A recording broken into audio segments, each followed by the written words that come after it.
Selamat pagi pemirsa. Pertengahan bulan Desember tahun lalu, publik dikejutkan oleh kasus telah terdistribusikannya ribuan surat suara di Taiwan.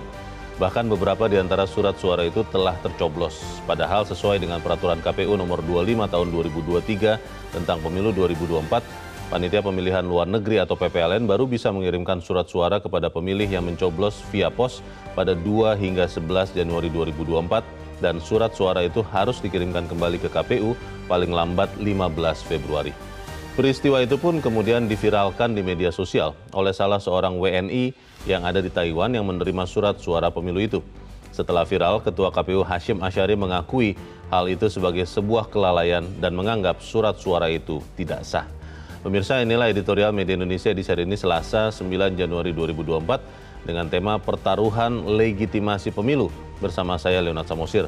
Dan Anda semua para pemirsa juga bisa ikut menyatakan pendapat Anda nanti dengan menelepon nomor telepon 021 583 99 100. Dan pemirsa, pagi ini telah hadir bersama saya Ketua Dewan Redaksi Media Group Elman Saragih. Bang Elman, selamat pagi. Pagi Bung Leo. Sehat-sehat Bang? Sehat.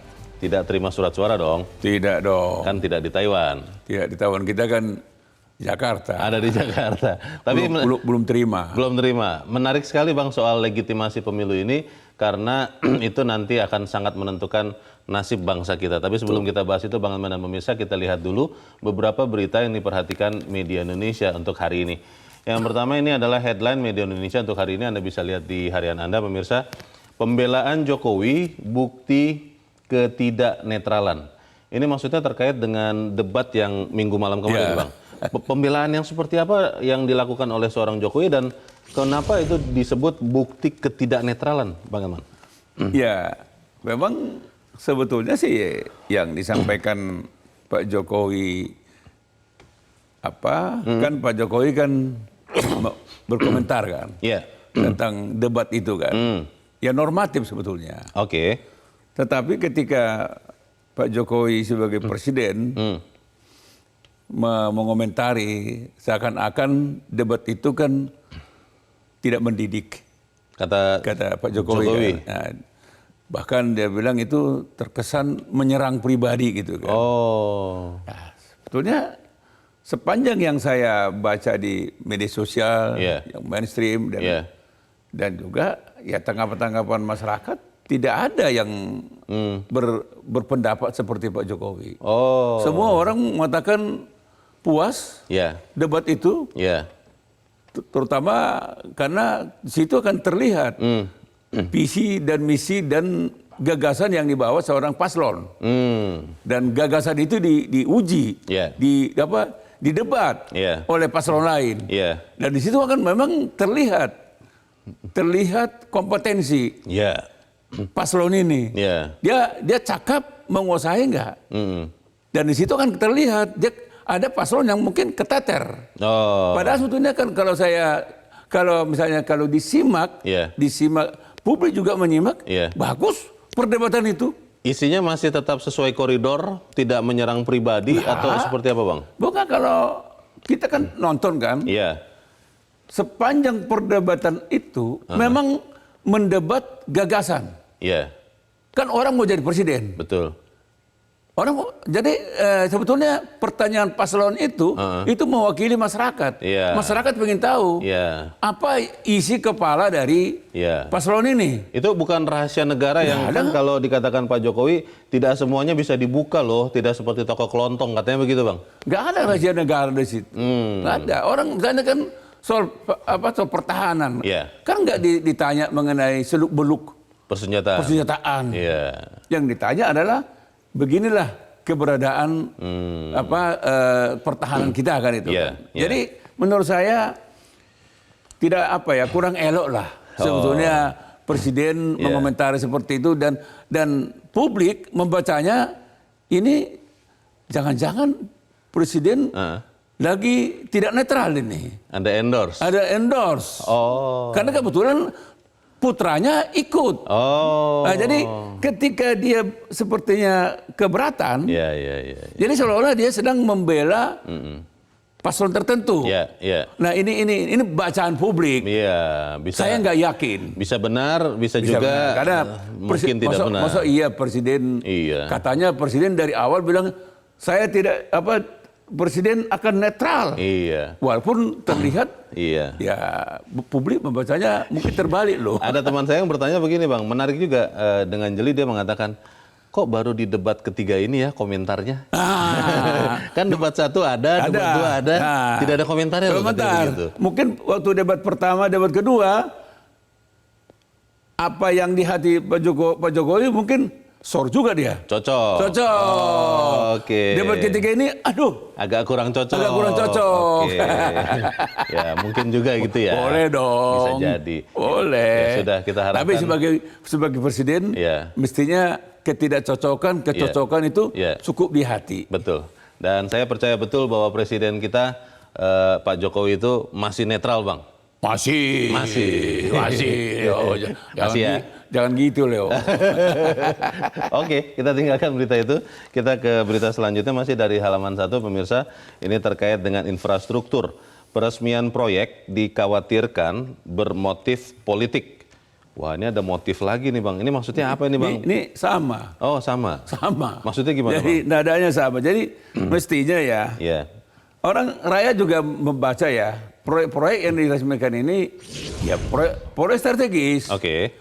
Tapi karena ini tahun politik dan ini sebetulnya bisa ditangani oleh Menteri Teknis. Itu ada tuh Bang di gambar ada Menteri PU-nya Bang. Ada Menteri PU, bisa cukup lah Menteri PU. Ada Menteri Perhubungan. Bahkan mestinya ya untuk beginian ini serahkan aja kepada Dirjen Perhubungan Darat misalnya sesuai dengan tupoksinya gitu kan. Jadi memang iya sih. Publik ini memang sudah nggak bisa dibodoh-bodohin Leo. Jadi apapun kemasannya. Jadi orang terus membacanya, wah ini beda. Ini jangan-jangan ada misi tertentu ini. Nah ini jangan-jangan ini presiden sedang menjaga popularitasnya ini gitu. Padahal misalnya seorang presiden itu kan cukup yang strategis saja. Iyalah. Yang besar-besar gitu. Betul. Ya sudah. Kita usahakan kita berbaik sangka lah Bang ya. Oh pasti. Kita pasti berbaik sangka. Tapi kan rakyat kan tidak bisa dipaksa berbaik sangka. Pikiran orang tidak bisa Kita dipaksakan. dua boleh. Iya. Oke, kita tinggalkan berita itu, kita ke berita selanjutnya. Ini di halaman 3 di kolom pemilu 2024 masih terkait dengan debat Capres ya yang hari Minggu kemarin Bang. KPU dalami aksi ganggu moderator debat. Wah, ini yang mana nih maksudnya nih Bang Edman? Ya, itu kan ketika salah satu TKN ya, TKN-nya Paslon 2 ya, datang ke meja moderator ya, ketika jeda. Grace Natali dan elit PSI katanya. Kurang elok lah. Ini nih ya gambarnya kita lihat ya. Ya itu coba. Oh iya, datang ke meja moderator. Jadi sebetulnya ini kan kalau ada sesuatu yang dirasakan kurang pas, ini mestinya dihandle oleh LO-nya. Oh, harus lewat liaison officer, petugas penghubung. Jadi bukan TKN-nya. Aturannya begitu. Aturannya begitu dan tidak etis. Mereka mendatangi moderator. Mungkin mereka saling kenal ya. Kenal sih kelihatannya mereka kolega-kolega saya Bang. Tidak bagus. Jadi orang menganggap, super banget nih. Ini karena dia mewakili paslon tertentu ya gitu. Karena dua paslon lain TK-nya nggak melakukan hal yang sama. Tidak melakukan itu. Nah ini baru namanya tidak mendidik. Ini tidak pantas lah. Tidak, kurang etis. Katanya sih memprotes karena ada gerakan-gerakan pendukung yang mengganggu paslon yang didukungnya katanya. Boleh tapi diprotes. tidak model untuk protesnya tidak seperti ini. Caranya tidak begini. Caranya tidak seperti ini. Cara ini protes salah. Boleh, maksud nggak boleh. Makanya ada LO. Iya, mungkin kelewatan membaca peraturan soal LO itu Bang. Nggak mungkin. Ini karena dia merasa super nih. Jadi menurut saya KPU tidak boleh mendiamkan kasus ini. Kita ingin tahu netralitasnya KPU dan keberaniannya untuk memberi sanksi kalau memang salah. Baik. Tapi menurut saya secara etik ini keliru. Mungkin juga Ya saya tidak tahu ya, kelihatannya 2 orang yang mendatangi itu orang-orang muda begitu Bang. Jangan-jangan bertindak dulu agak berpikir belakangan begitu ya Bang. Jangan-jangan karena waktu saya muda, saya lah Bang ya, saya menyebut diri saya suka melakukan itu Bang. Ya inilah sebetulnya kita ini harus janganlah. Jangan merasa diri sudah berada di atas angin. Berada di tengah. Oke. Di atas langit masih ada langit loh. Betul. Di atas gunung ada gunung lagi. Di atas gunung masih ada gunung. Baik. Kita harapkan, kita tunggu nanti KPU seperti apa. Kita langsung ke editorial, pemirsa. Editorial pada pagi ini diberi judul Pertaruhan Legitimasi Pemilu. Ini sejujurnya Bang Elman, saya berpikir bahwa makin kesini kok makin ada peristiwa-peristiwa yang selalu pasti disanggah bahwa itu adalah bentuk dari ketidaknetralan, bentuk dari endorsement terhadap salah satu paslon. Tapi kok akhirnya kelihatannya memang jangan-jangan pemilu ini benar-benar sudah mulai diarahkan. Dan akhirnya saya jadi berpikir, pemilu ini akan legitimate tidak? Bagaimana Bang Elman? Ya, memang sebetulnya gini, semakin dibantah, semakin memperjelas bahwa sesungguhnya itu. Oke. Katakanlah misalnya mulai dari Taipei kan. Ya. Ya kan, tiba-tiba ada surat suara sudah datang belum pada waktunya. Betul. Bahkan dicoblos. Sudah tercoblos. Wow. Untung diviralkan oleh salah seorang WNI di sana. Nah, kedua muncul misalnya Satpol PP di Garut. Menggunakan seragam Satpol PP. Terang-terangan dengan gagah. Membawa gambar paslon tertentu. Kan? Gagah sekali tuh. Nah, habis itu muncul di Bekasi, ASN lagi, camat-camat. Semua menggunakan kaos olahraga 02. Maksud pemain sepak bola. Bukan 02 sih, 2 aja Bang. 2. Angkanya 2 aja. Nomor 2 kan. Masa sepak bola semua nomor 2 kan? Iya, di sepak bola tuh yang top itu biasanya nomor 10 Bang. Nomor 2 itu enggak. Atau nomor 7. Nomor 7 boleh, nomor 1 kiper. Nomor 2 itu enggak tahu apaan. Nomor 2 back mungkin. Masa semua back. Nah, itu kan. Nah, sehingga memang banyak opini publik memang sepertinya pemilu 2024 ini terancam curang nih. Sudah terarah kelihatannya. Sudah terarah curang. Sangat jauh kalau 2014 misalnya, atau 2004, 2009, 2014, 2019, orang tidak punya pendapat seperti itu.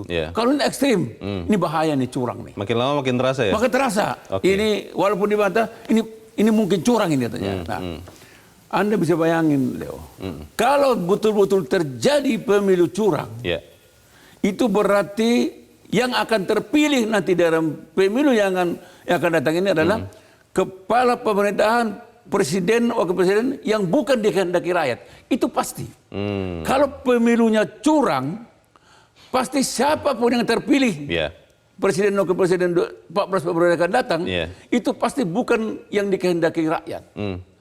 Dan kalau itu terjadi, udah pasti kepercayaan masyarakat, rakyat terhadap demokrasi itu pasti makin tergerus. Dan bukan hanya kita, dunia pun akan mengatakan demokrasi di Indonesia sudah runtuh seruntuh-runtuhnya. Ini ancamannya, Leo. Baik. Kita harusnya mencegah itu, tapi kita akan bahas itu editorial ini, Bang Elman dan pemirsa. Inilah editorial Media Indonesia untuk hari ini, Selasa 9 Januari 2024. Pertaruhan legitimasi pemilu.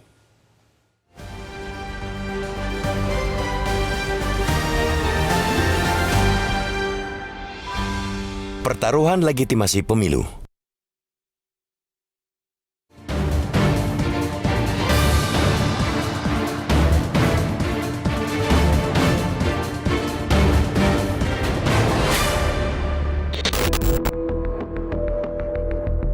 Pertengahan Desember lalu, publik dikejutkan oleh kasus telah terdistribusikannya ribuan surat suara di Taiwan.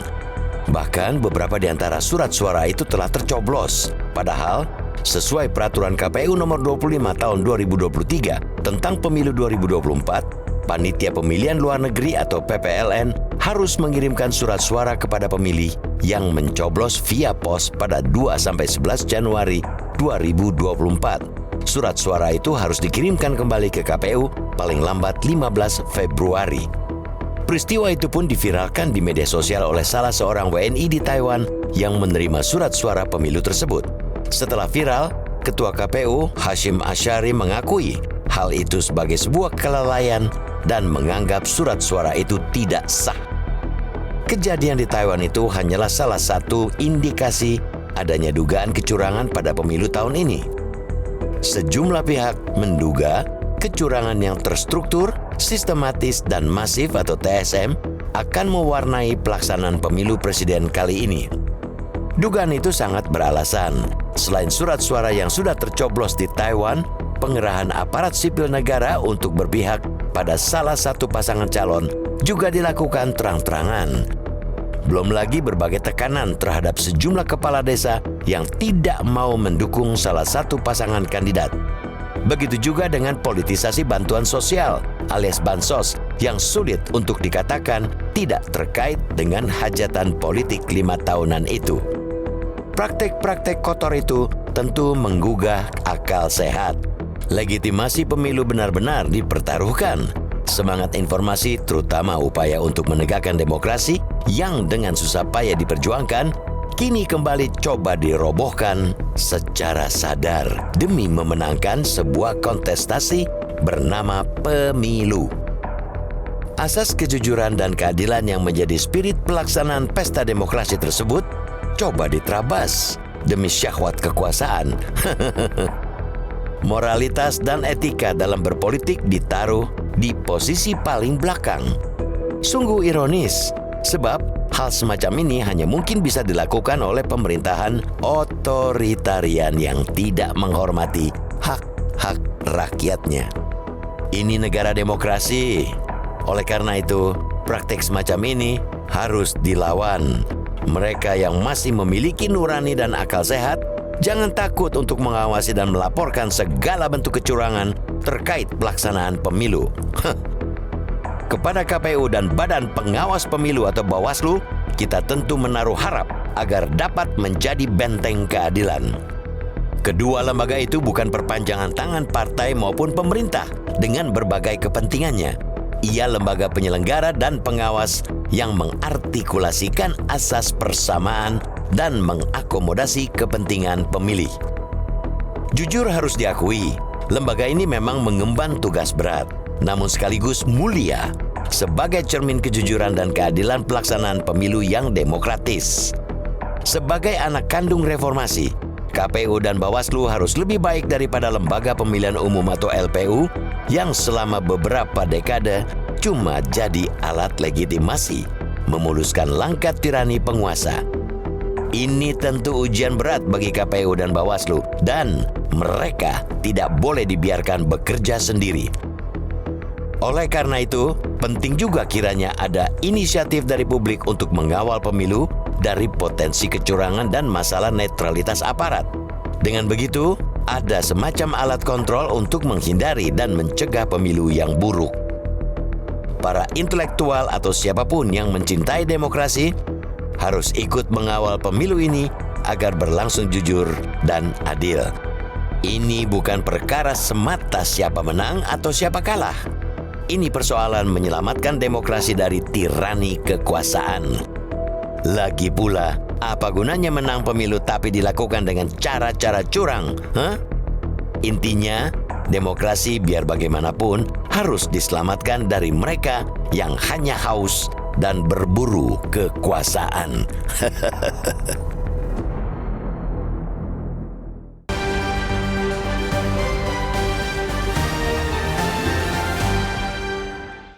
Di bagian berikut Anda bisa ikut menyatakan pendapat Anda, pemirsa. Untuk saat ini tetaplah bersama kami.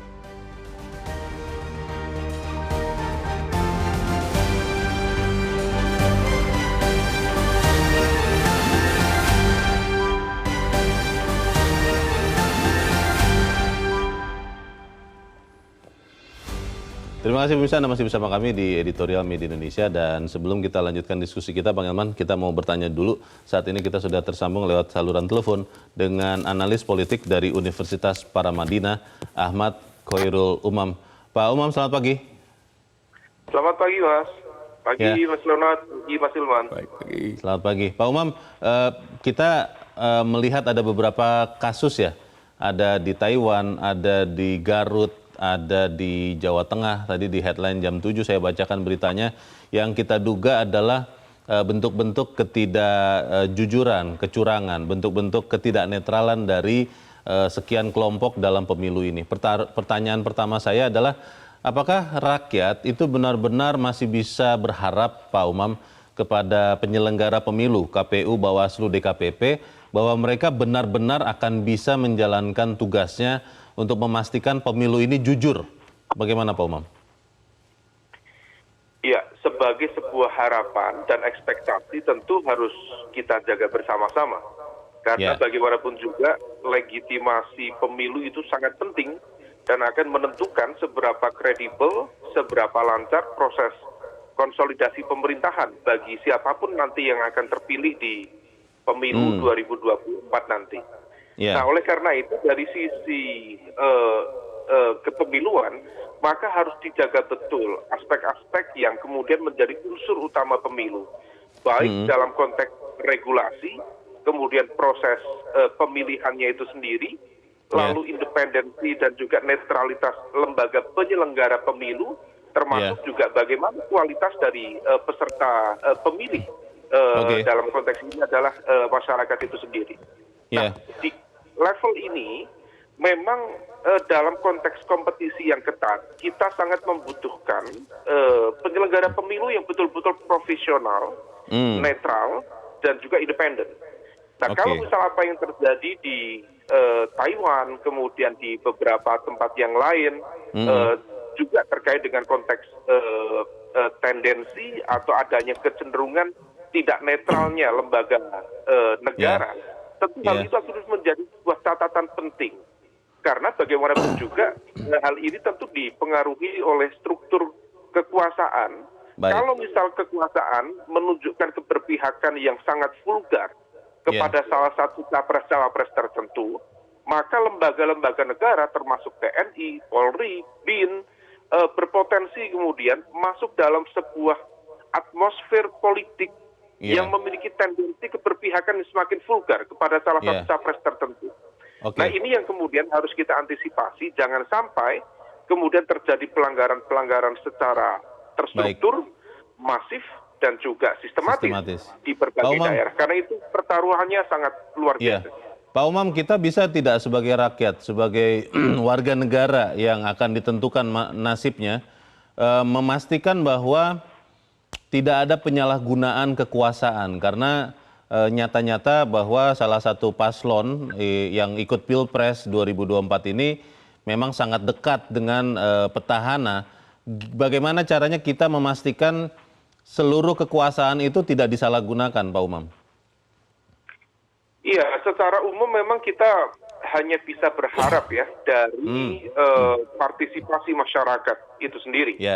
Karena bagaimanapun juga proses pengawasan tentu tidak bisa diserahkan serta-merta kepada Bawaslu. Karena Bawaslu secara desain kelembagaan juga tidak diberikan ruang untuk kekuasaan secara politik yang cukup kuat. Bagaimana Bawaslu bisa memperingatkan aktor-aktor politik yang sedang berkontestasi, sementara secara kekuasaan politik mereka jauh di bawah mereka yang diawasi. Nah, oleh karena itu, situasi ini harus menjadi wake up call bagi kita semua, bagi kalangan masyarakat sipil, bagi para aktivis, masyarakat secara umum, untuk aware, untuk paham, sadar betul apa yang terjadi pergerakan di sekitar kita.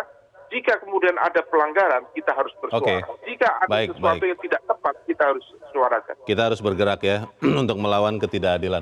Baik, terima kasih analis politik Universitas Paramadina Ahmad Khoirul Umam sudah mencerahkan kami pagi ini. Selamat pagi Pak Umam.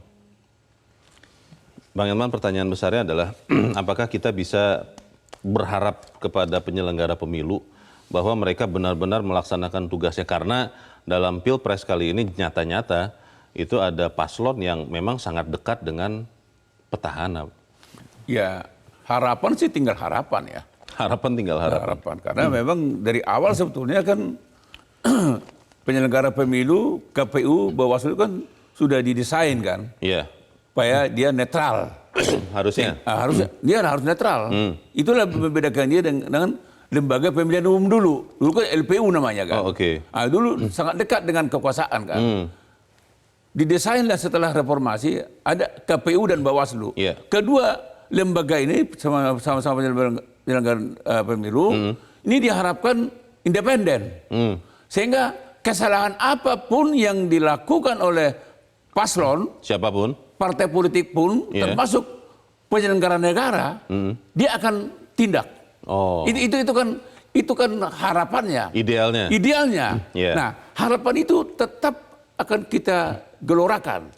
Tetapi menurut saya itu tinggal harapan. Kalau saya lihat perjalanannya, harapan itu makin jauh, makin sulit kita harapkan bisa dapatkan.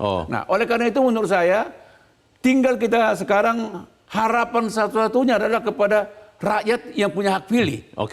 Seberapa keras tekanan, seberapa keras juga godaan, seberapa keras juga misalnya kecurangan, udahlah biarkan itu terjadi. Apa boleh buat? Kita kan nggak mampu lagi menangani itu. Kita memang tidak mau itu terjadi. Tapi kalau tetap terjadi, mau bilang apa? Tetapi rakyat kita minta hanya beberapa detik saja. Ketika dia menggunakan hak pilihnya di bilik suara, dia di situ tidak lagi di bawah tekanan. Benar-benar steril di dalam bilik suara. Dia tidak ada tekanan. Yang tahu hanya dia dengan Tuhan. Yang lain tidak ada yang tahu. Maka cobloslah paslon yang betul-betul dikehendaki oleh rakyat untuk melakukan perbaikan, untuk melawan tirani, tidak menyalahgunakan kekuasaan. Yang ini kan itu, Leo. Jadi makanya saya bilang satu-satunya harapan kita hanya kepada rakyat yang punya hak pilih. Hanya beberapa detik saja nanti di bilik suara, gunakan hak pilihnya. Gak usah diperdulikan tekanan. Ancaman. Apa yang dia sudah dapat, mungkin juga ya. Mungkin juga apa yang dapat melalui bansos ini, udah happy aja. Kalau disuruh apa, ya kita akan pilih kau. Tetapi di bilik suara, dia steril. Tetap steril. Ingat, kalau dia salah milih, akan berantakan. 5 tahun minimal 5 tahun, akan susah. Selama-lamanya. Maka itu jangan sampai negara ini dihancurkan oleh orang-orang yang memang berbuat kecurangan. Kita tidak menghendaki pemimpin yang otoriter, pemimpin yang koruptor. Begitu, Leo. Bang, pertanyaannya begini, ketika kemudian masyarakat juga mengawasi ya, seperti kejadian di Taiwan itu kan kita tidak akan tahu kalau tidak ada seorang WNI yang kemudian memvideokan atau memfotokan lalu memviralkan. Jadi artinya bahwa kekuatan jempol kita itu bisa juga untuk menyemprit pelanggaran-pelanggaran yang ada kalau kita berani, Bang. Masalahnya adalah kita berani tidak, Bang? Mungkin punya keberanian seperti yang di Taiwan ya. Rakyat juga punya keberanian. Tapi kita lihat kan, ya apa jawabannya KPU? Sederhana kan? Salah administrasi. Dinyatakan surat suaranya batal. Ya kehilapan, ya udah batalkan saja. Semudah itu dia, Leo. Ada jawaban terus ya? Ada jawaban. Selalu ada alasan. Jadi yang diharapkan oleh masyarakat, kenapa itu terjadi? Siapa aktor intelektualnya? Usut, tindak, itu kan yang ditunggu masyarakat. Tapi kan ternyata KPU jawabnya begitu. Simpel saja. Bagaimana lagi kita bisa mengharapkan dari penyelenggara pemilu yang seperti ini, Leo? Bang, ada yang berpikir akhirnya begini, malah cenderung destruktif. Ketika dia melihat bahwa ada upaya-upaya tertentu membuat ketidaknetralan, membuat kecurangan, akhirnya sebagian teman ini berpikir, ya sudahlah, saya tidak usah datanglah ke pemilu ini. Toh mereka sudah mulai merencanakan sesuatu yang tidak benar dari awal. Mereka mau jadi golput, Bang. Itu yang membahayakan sama sekali. Jangan golput. Tadi saya katakan, katakanlah sekarang dia digoda, diberikan sesuatu, udah terima aja, ditekan, kau harus pilih ini, siap gitu aja. Jawab. Tetapi kau harus jawab itu nanti di bilik suara. Di situ kau merdeka, independen. Hanya kau dan Tuhan yang tahu apa yang kau coblos. Kita harus jeda dahulu Bang Elman dan pemirsa tetaplah bersama kami, Editorial Media Indonesia segera kembali.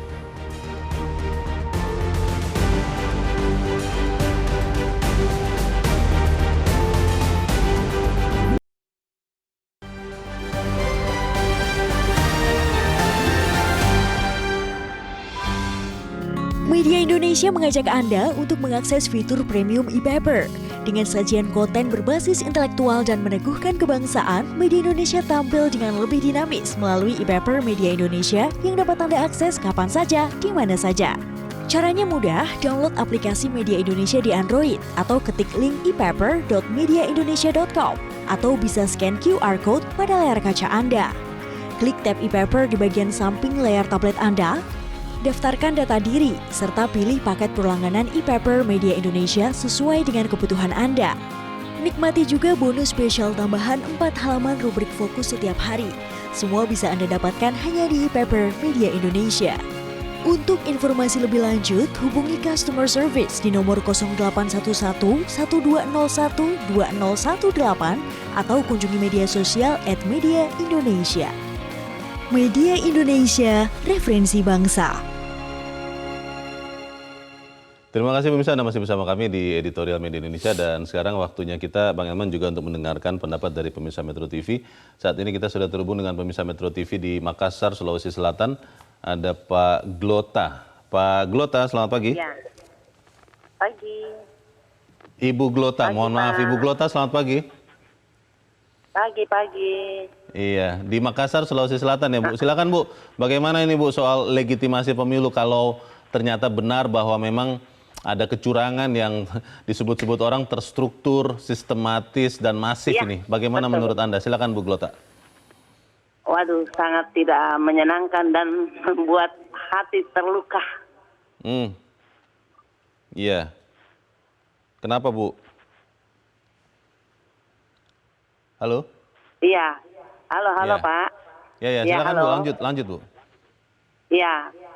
Kebetulan kemarin saya sempat telepon keluarga di Papua, tanya bagaimana situasi di sana. Mereka bilang, wah kalau di sini kita tidak pernah pegang namanya kartu pemilu. Jadi kita itu cuma kumpul KTP, mereka yang coplos 1 orang. Oke. Terus?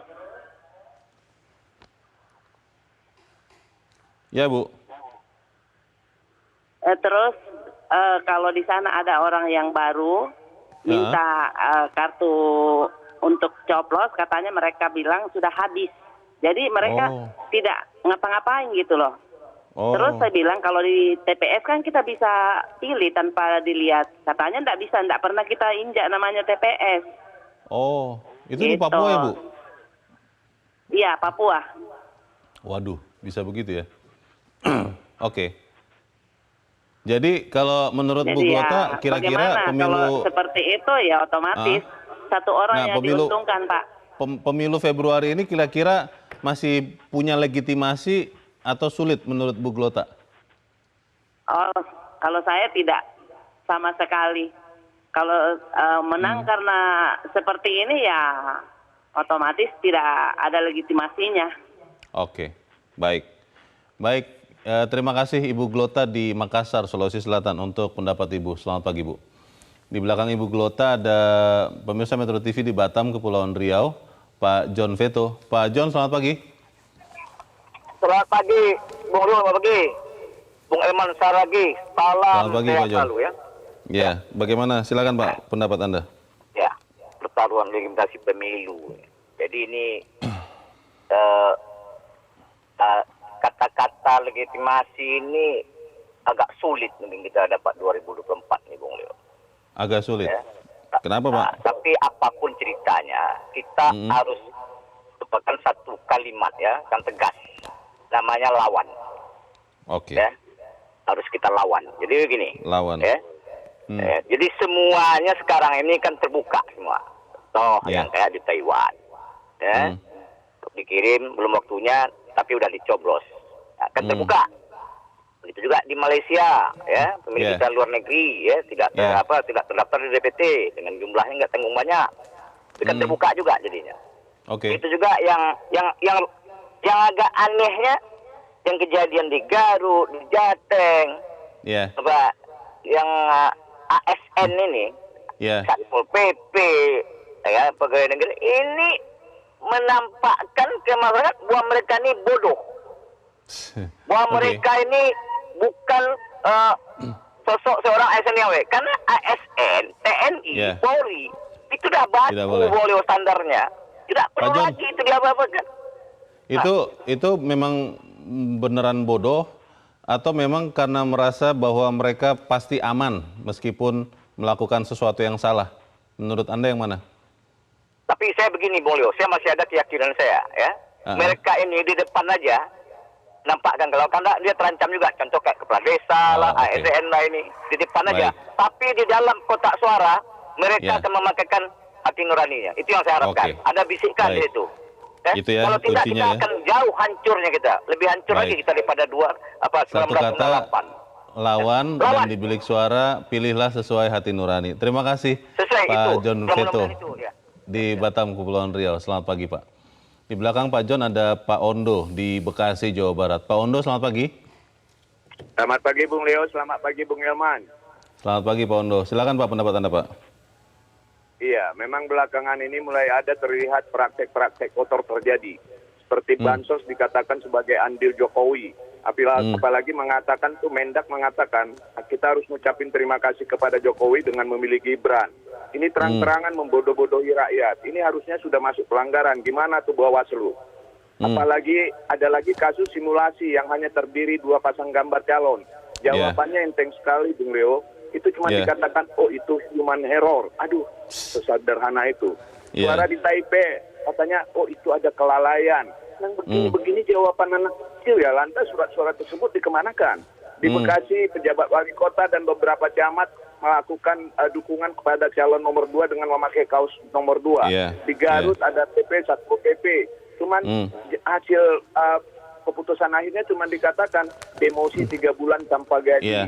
Ya ini enak kali. Saya juga kalau Satpol PP mau di demosi 3 bulan tanpa gaji karena saya dapatnya 10 kali gaji dibayar dengan seperti itu gitu loh. Kita bisa apa? Jangan sampai rakyat menduga ini ada kecurangan yang TSM, terstruktur, sistematis dan masif.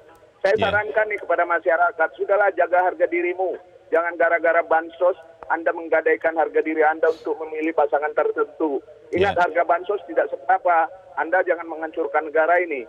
Lihat rekam jejaknya, lihat kualitasnya, lihat visi misinya masuk akal apa tidak. Jangan sampai ke depan negara dipimpin oleh orang-orang yang tidak berintegritas abal-abal. Terakhir Bung Leo, mohon wasit jangan jadi pemain. Terima kasih. Terima kasih Pak Ondo di Bekasi, Jawa Barat untuk pendapat Anda. Selamat pagi Pak.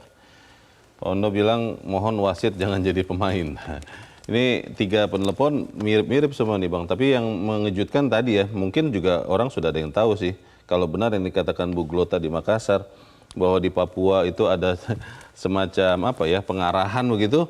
Ini berarti jangan-jangan memang sudah dirancang untuk pemilu ini tidak jujur. Bagaimana Bang? Di Papua itu ada noken ya. Sistem noken ya. Itu saya nggak tahu apakah yang dimaksud itu noken atau enggak. Harus dicari tahu lagi ya. Dicari tahu. Karena kalau bukan noken ya memang ini melanggar kan. Pengarahan ya. Pengarahan itu kan nggak boleh. Nah kembali pada soal topik ini ya yang disampaikan oleh para pemirsa ini. Memang sesungguhnya Bung Leo ya, kalau kita bicara tentang Taipei, bicara tentang Satpol PP Garut, bicara tentang ASN di Bekasi dan lain-lain, mestinya fakta-fakta ini sudah harus membuat penyelenggara pemilu, KPU dan Bawaslu, dan penyelenggara negara, Presiden, mestinya malu. Kenapa malu? Karena ternyata apa yang dititahkan oleh Presiden, apa yang selalu digembor-gemborkan oleh KPU dan Bawaslu, ternyata tidak dihiraukan. Beda ya? Beda. Artinya mereka menganggap terserah Presiden bilang netral, terserah KPU Bawaslu bilang netral. Emang gue pikirin kan? Itu kurang lebih itu yang tersirat ya? Itu yang tersirat kejadian di Taipei, kejadian di Garut, kejadian di Bekasi dan yang lain. Yang belum kita tahu. Belum kita tahu. Katakanlah misalnya kasus di Boyolali misalnya. Itu juga sama. Ada juga. Ada juga. Saya nggak tahu kok Presiden nyaman aja gitu. Kok KPU dan Bawaslu kok nyaman aja. Bahkan kita lihat juga pejabat bupatinya nyaman, gubernurnya juga nyaman. Maksud saya ada pelanggaran kasat mata, bahkan mau diviralkan, biasa-biasa aja loh. Jadi kita bisa membayangkan bagaimana nanti jalannya pemilu ini. Jadi jangan salahkan kalau publik meragukan bahwa pemilu ini nanti akan betul-betul jurdil. Karena rakyat tidak bodoh ya Bang? Oh, rakyat nggak bodoh. Itu harus diingat betul. Rakyat nggak bodoh loh hari gini. Kau bayangkan rakyat bodoh, nggak mungkin. Sama dengan misalnya bansos misalnya. Ada beberapa kan, ini bantuan dari siapa? Dia nggak sebut siapa, tapi rakyat sebutkan. Bantuan apa? Gitu. Ini juga pembodohan. Sebetulnya kan Presiden harus jelas menyatakan semua yang berwujud bansos ini bukan atas nama Presiden pribadi, Jokowi pribadi, ini adalah atas nama rakyat. Dan ini diambil dari APBN. Jadi ini uang rakyat dikembalikan ke rakyat. Hanya disalurkan lewat. Nah, itu sebetulnya menurut saya yang menyalurkan bansos-bansos ini mestinya jangan ada kedekatan dengan kekuasaan. Katakanlah kasih aja misalnya Mensos. Ya kan? Nah, Mensos saja yang menyampaikan. Tapi kalau ini tiba-tiba kan ini bantuan ini dari siapa? Katanya dari Leo, katanya kan nggak mungkin Leo dia bilang, nggak mungkin Elman. Dari ini, tepuk tangan, gitu kan. Nah, ini yang menteri yang ngomong ini pun sebetulnya kan, masa dia nggak tahu? Tahu lah Bang. Sama dengan ketika misalnya Presiden misalnya makan malam dengan Pak Prabowo misalnya, makan pagi bersama Pak Erlangga, makan siang dengan Zulkifli misalkan, nggak ada yang salah. Tetapi kalau itu misalnya dilakukan setelah pemilu, atau itu dilakukan di tempat yang misalnya katakanlah di apa misalnya di istana, di kantor di kantor, ini kan orang kan pikir-pikir kan ini berdua kan. Yang tahu kan hanya mereka berdua dan Tuhan kan. Isi pembicaraan kan. Sekarang misalnya Presiden mereka, ya apa? Kan boleh makan malam, makan pagi. Ya begini Pak Presiden, rakyat juga tidak bodoh. Jangan salahkan rakyat punya pendapat mengenai itu. Pemikiran sendiri. Punya pemikiran sendiri. Saya nggak tahu apa sekarang pendapat rakyat mengenai makna dari pertemuan itu. Tetapi kan macam-macam kalau kita baca di media sosial kan, komen-komennya kan kurang enak. Jadi itu yang saya katakan, memang seorang negarawan harus mampu menempatkan diri pada saat kapanpun. Jadi sekarang kan tahun-tahun politik, memang apapun yang dilakukan oleh seorang presiden pasti akan disorot. Makanya harus pandai-pandai gitu. Kita harus jeda dahulu. Lagi Bang Elman dan pemirsa tetaplah bersama kami, Editorial Media Indonesia. Segera kembali.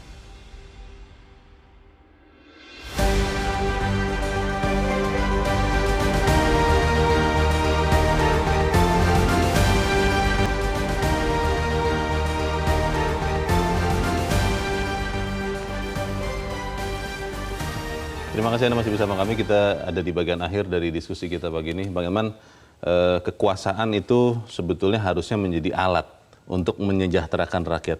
Tapi kalau kita melihat beberapa peristiwa yang terjadi belakangan, akhirnya saya melihat bahwa jangan-jangan kekuasaan itu menjadi tujuan, Bang. Tidak, rakyat itu tidak dipikirkan sama sekali. Bagaimana, Bang? Ya, itu yang dimaknai sebagian besar masyarakat dari berbagai kejadian-kejadian ini.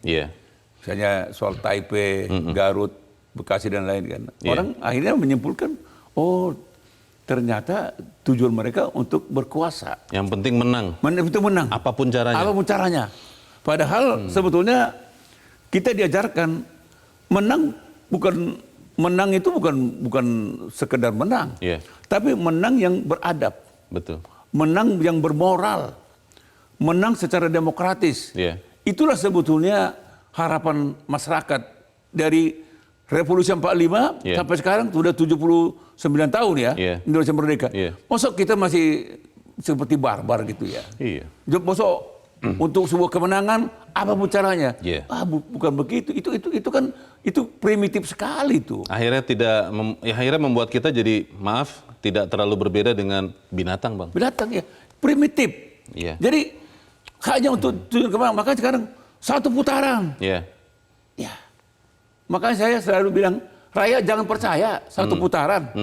Mau satu putaran, mau 2 putaran, mau 3 putaran, itu bukan urusan. Tapi rakyat tetap pilihlah sesuai dengan yang dikehendaki.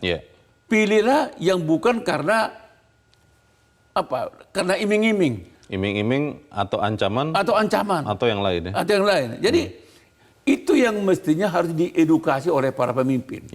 Mengedukasi rakyat, kita pemilihan ini bukan hanya soal menang loh. Tapi menang yang beradab, menang yang beretika, bermoral. Menang yang memang betul-betul berdemokrasi. Itu yang mestinya dari waktu ke waktu. Sebetulnya harapan kita di pemilu 2024 ini, kita tidak lagi melihat seperti apa yang terjadi di Taipei. Kita tidak melihat lagi seperti apa yang terjadi di Garut dan Bekasi dan lain. Kita melihat bagaimana rakyat itu betul-betul riang gembira. Dan perdebatan itu juga perdebatan yang betul-betul santun. Adu gagasan untuk menyejahterakan rakyat. Tapi jangan seperti mutung, terus emosi. Makanya saya bilang dari perdebatan itu rakyat mestinya sudah tahu siapa yang pantas jadi pemimpin. Karena pemimpin negara ini harus orang yang stabil ya Bang. Harus stabil. Tidak boleh mudah terganggu. Tidak mudah terganggu, tidak mudah emosional dan menghargai pendapat orang. Menghargai sikap orang. Apapun sikapnya, apapun pendapatnya, apapun pertanyaannya, itu jangan dianggap pertanyaan orang. Pertanyaan rakyat itu, misalnya yang dikatakan, yang ditanya oleh paslon-paslon itu bukan pertanyaan pribadi dia, pertanyaan rakyat. Rakyat ingin tahu tentang itu. Jadi saya mengatakan loh, dari debat pilpres ini, sebetulnya rakyat sudah tahu siapa yang pantas untuk memimpin Indonesia pada pemilu 2024 ini. Mudah kok. Ya boleh orang riang gembira, joget-joget, kan kelihatan di perdebatan itu. Mana jogetnya? Aslinya kelihatan. Nah, apakah kita akan memilih orang yang seperti itu? Menurut saya, ya rakyat pasti tidak akan. Jadi sekali lagi, satu-satunya harapan kita Leo, tinggal hak rakyat dieksekusi di bilik suara. Mau kecurangan apapun, mau ancaman apapun, mau iming-iming apapun, ingat, semua itu nggak boleh diperdulikan. Ingat, hak rakyat ada di bilik suara. Coblos sesuai dengan keinginanmu. Baik, kita harap itu yang akan terjadi dan bangsa kita akan terus selamat sampai ke depannya. Bang Elman Saragih, terima kasih sudah hadir tempat ini. Selamat pagi, Bang. Pemirsa, ini bukan perkara semata siapa yang menang atau siapa yang kalah. Ini adalah persoalan menyelamatkan demokrasi dari tirani kekuasaan. Lagi pula apa gunanya menang pemilu tapi dilakukan dengan cara-cara yang curang. Intinya demokrasi biar bagaimanapun harus diselamatkan dari mereka yang hanya haus dan berburu kekuasaan. Saya Leonard Samosir berterima kasih Anda sudah menyimak editorial Media Indonesia untuk pagi ini. Terus jaga kesehatan Anda, terus jaga nurani Anda, takutlah akan Tuhan. Selamat pagi, sampai jumpa.